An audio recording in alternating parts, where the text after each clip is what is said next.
Volkswagen proved to the world that small could be beautiful. It was also smart, reliable, affordable, and fun. When the Beetle burst onto the post-war scene, it turned the automotive world upside down. The shape of a Beetle is as recognizable as a Coca-Cola bottle. It's a classic, not because it's rare or expensive, but because it had such an impact.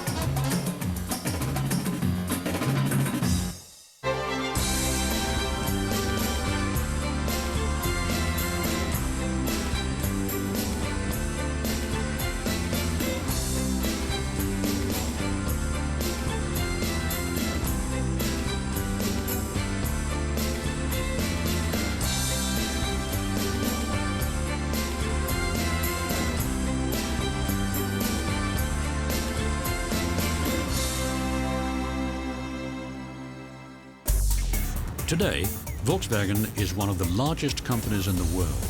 Its factories and dealerships span the globe. It produces a startling array of vehicles. Its lineup of Volkswagens is just one part of a global automotive giant.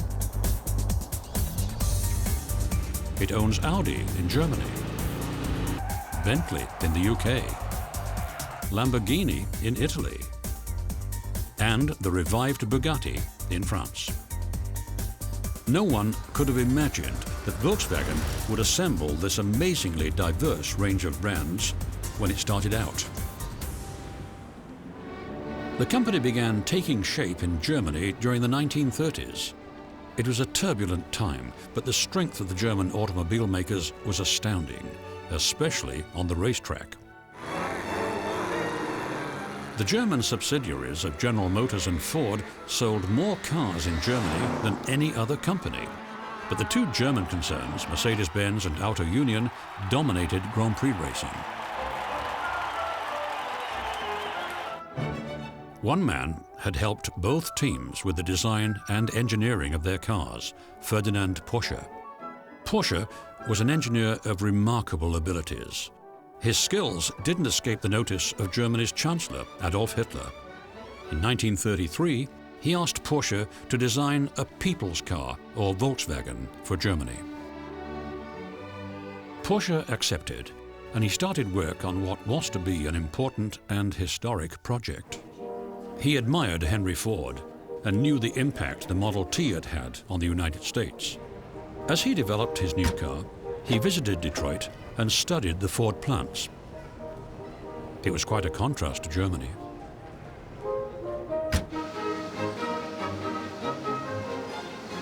While companies like BMW were building small cars such as the Dixie, Germany had never had an inexpensive mass-produced car that was the equivalent to the Model T.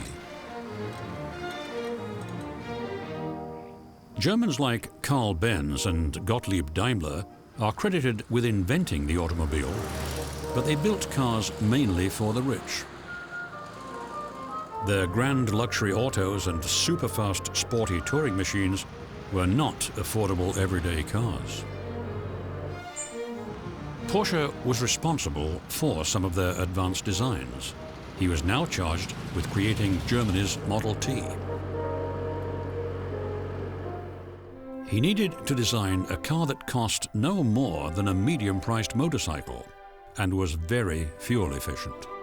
He'd laid the groundwork in 1932 while building 3 small prototype autos for the German motorcycle manufacturer NSU. He revisited his design after receiving the new commission. 3 more prototypes were built. He called these the Type 60s. Porsche was still searching for the right engine for these simple, lightweight, aerodynamic cars. He knew they should be rear-mounted for better traction and air-cooled to prevent freezing in the winter, particularly desirable in Germany.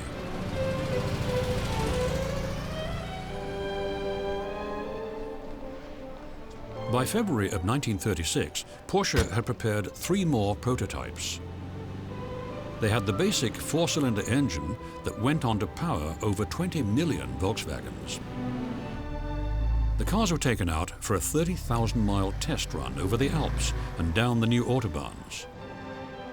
By December 1st, they'd passed their test. But there was more work to do before production began. In 1938, the new factory was under construction in a town that Hitler christened with the Orwellian-sounding name Strength Through Joy, or KDF-Stadt. He also called the cars the KDF Wagens. Everyone else would call them the Beetles or the Bugs. As the factory was going up, Porsche turned his attention to creating a sporty car, the Type 64. Using many Volkswagen components, he laid the foundation for what would later become the car the world associates with his name, the Porsche. His dreams for a racy sports car and the future of the Volkswagen were put on hold when Hitler marshaled his armies and invaded Poland in September of 1939.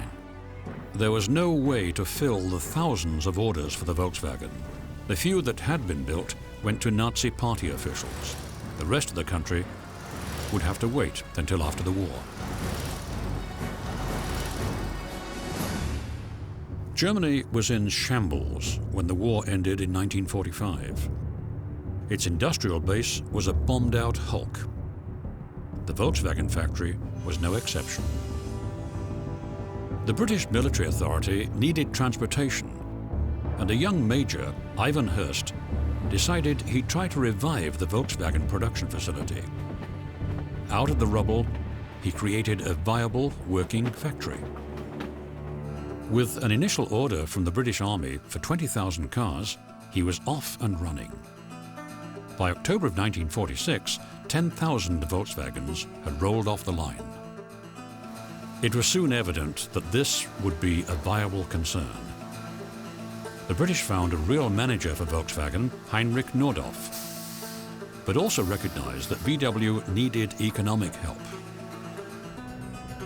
The Ford Motor Company was given the opportunity to buy Volkswagen. Henry Ford II, the grandson of the man that Porsche admired, is reported to have said, "I don't think what we're being offered here is worth a damn."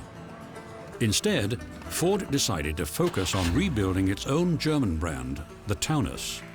It's interesting to speculate about what would have happened if Ford had taken over VW. Nordhoff realized there were challenges. He said, "The Beetle has as many faults as a dog has fleas." But as Germany's economy recovered, there was a growing appetite for cars. The Volkswagen, new or used, was a good value for people shopping for basic transportation. The rapid post-war transformation of the country was being hailed as the German economic miracle. Volkswagen was leading the way. By 1948, VW's low price and high quality was setting it apart. Nordhoff, like Henry Ford, decreed that he would build only one car model. He would do it well and make only the design and engineering changes that were necessary. Nordhoff rejected the idea of the annual new model change. These were entrenched in the United States, where flashy new and often bigger cars were always thought to be better. The changes were usually cosmetic. There wasn't much new under the metallic skin of the cars coming out every fall. Detroit was selling the sizzle rather than the steak. Nordhoff concentrated on making evolutionary changes that added value to the cars. He said he didn't want to be driven around by a bunch of hysterical stylists trying to sell people something they really didn't want. He made small changes as he went along. In 1949, the carburetor and dashboard were redesigned. Hydraulic brakes replaced mechanical ones.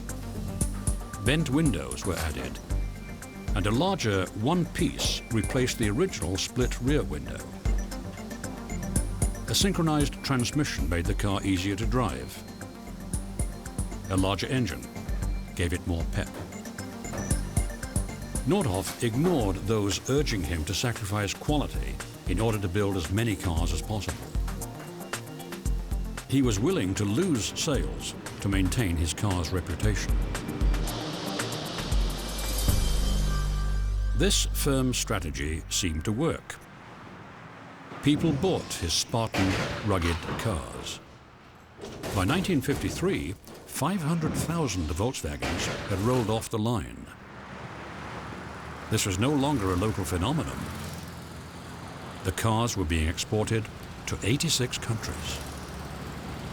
One country slow to catch Beatlemania was the United States. Nordhoff was determined to break into the world's largest car market. Only a minuscule number of VWs had been sold in the US. The small British sports car, the MG, was a leading import. This fun roadster was mechanically temperamental, but it had a certain charm. The hottest foreign car at the time was the Jaguar. Sales to the US kept the British factory running on double shifts. Even then, customers had to wait 4 to 6 months for delivery. Affluent sports car fans in the US wanted to get their hands on the new German car they'd heard about, the Porsche.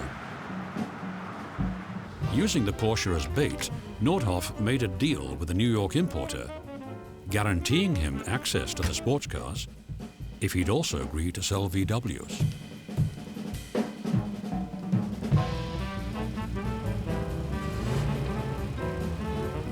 This started the pipeline flowing. The original dealer never pushed the cars properly, but others saw the opportunity and they started selling. Nordhoff launched a charm offensive and hit the American talk show circuit. That funny pug nose there. It's a Volkswagen.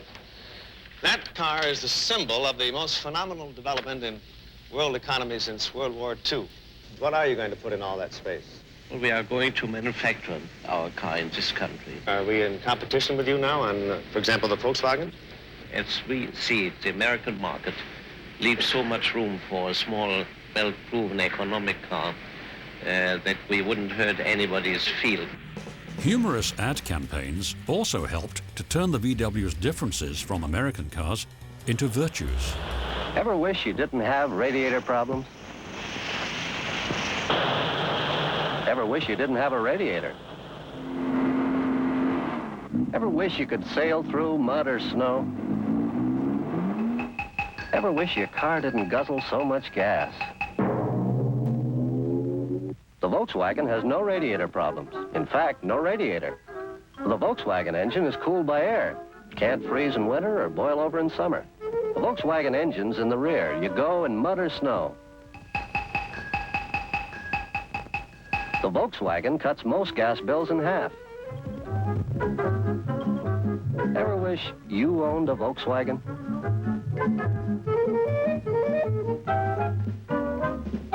Their light-hearted approach also diluted aversion to buying cars from a recent enemy. By 1955, there were more than 20,000 Beetles on the roads of America. Owners' clubs were forming, and it was on its way to attaining cult status. It had reverse snob appeal.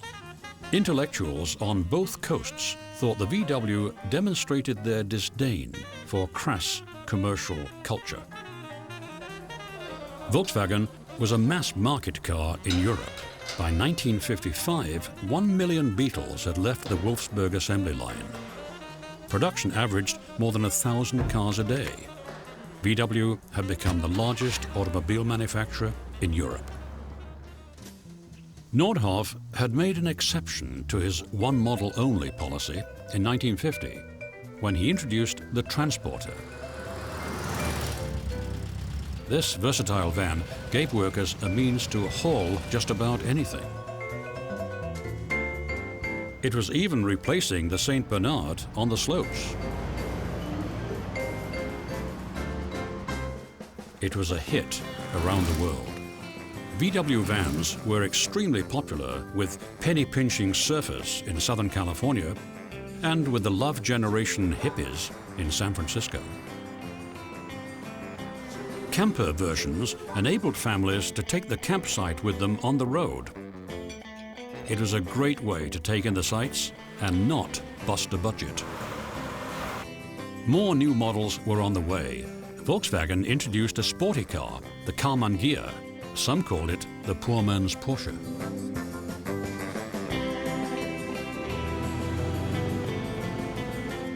In 1961, Volkswagen introduced the 1500. This was its first new four-seat passenger car. It had a more contemporary look than the Beetle, but didn't have the charm. Other successors to the throne were trotted out. After Volkswagen purchased Audi, it could share cars between the two divisions. This was first tried in 1973 with the Audi-derived Passat. Once again, a Beetle replacement failed initially to catch on. While Volkswagen searched for a new star, others were finding new uses for the Beetle. Two Southern California subcultures, surfing and cars, converged to create the dune buggy, the most famous of which was built by Bruce Myers, the Myers Manx. The Manxes were built using glass fiber bodies, the same material these hot-rodding surfers used on their surfboards and catamarans. They lifted the standard VW body off and plopped a new low-slung tub on top. The little engines provided plenty of power for these lightweight cars. Their good mileage meant there was more money left for buying beer and other essentials. Porsche's rear-engine philosophy gave the buggies more traction than a conventional auto. It helped them go off-road to discover inaccessible surfing spots in Mexico. Being part hot rodder, Myers and his other dune buggy buddies started to race. Their good-natured dares and challenges spawned a sport, off-road racing.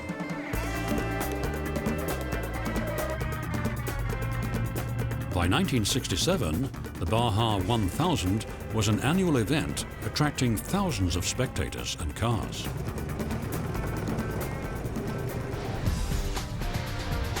The dune buggy begat the Baja Bug, and the sport kept growing.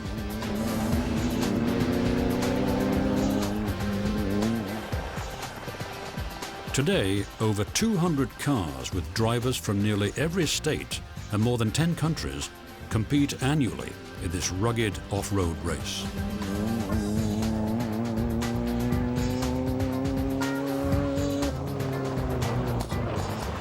It's no longer confined to just Volkswagens, but there's still a large contingency of Baja Bugs that show up and race every year. It's a tradition.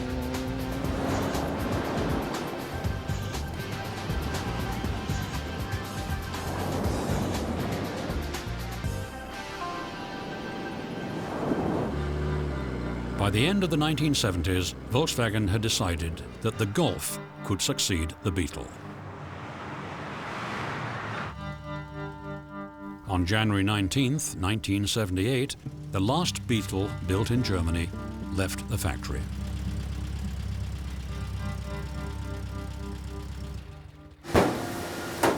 But the Beetle was still being produced elsewhere, including its plant outside of Mexico City that was turning out over 40,000 classic bugs a year.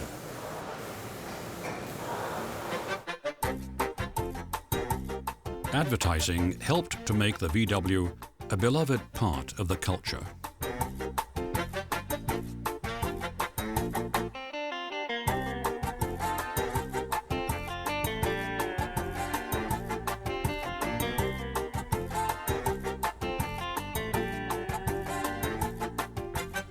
These Spartan Beetles became the Model T of Mexico. It was the police car, taxi, delivery van, ambulance and family car. Its 82 miles per hour top speed came from an engine that looked a lot like Porsche's original design. In 2003, Volkswagen decided that it was finally time to say goodbye to this venerable icon. The last 3,000 cars were prepared as a special farewell edition in colors like Aquarius blue. On July 30th, 2003, the last Beetle came off the line. It was a bittersweet farewell. More than 21.5 million had been built over a long, long life. It bested its nearest rival, the Model T, by over 6 million vehicles. Flowers and mariachis saluted the last bug as it rolled off into automotive history. This modern factory would be awarded the job of building the 5th generation Golf for export to the United States. But it would be hard to replace the emotional connection that they had with the Beetle.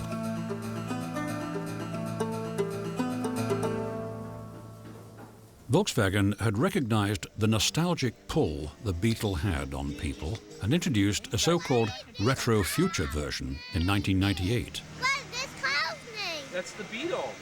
Beetle? Its body was reminiscent of the original, but it was built on a Golf chassis. The new Beetle was a modern car, yet it satisfied an emotional longing for simpler times.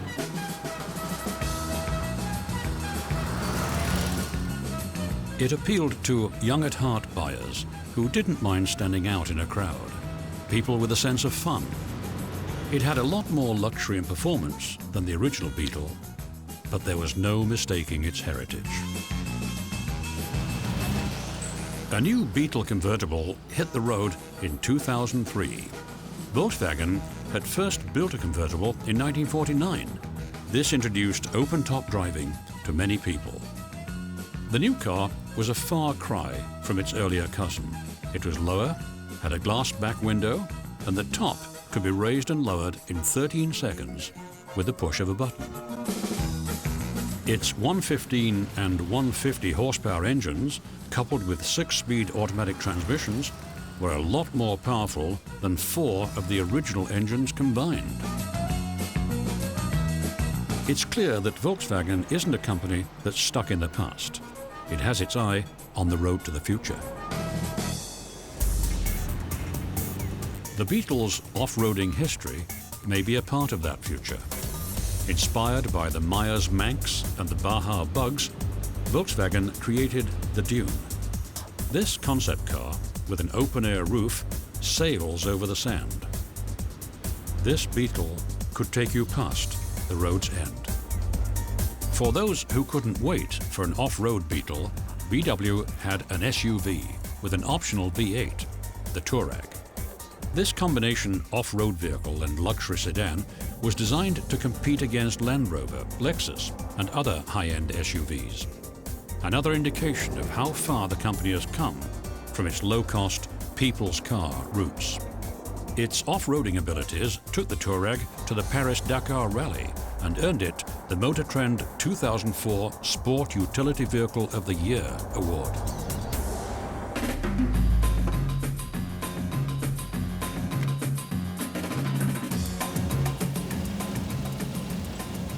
VW has come a long way since Ferdinand Porsche struggled to build a car for the people. It literally was the engine that got Germany going after the war.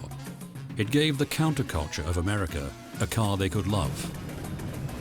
It captured the hearts and minds of the world with irony and humor. These are cars that still bring a smile to anybody who sees one. The original Beetle may be history, but it's left its mark on the world.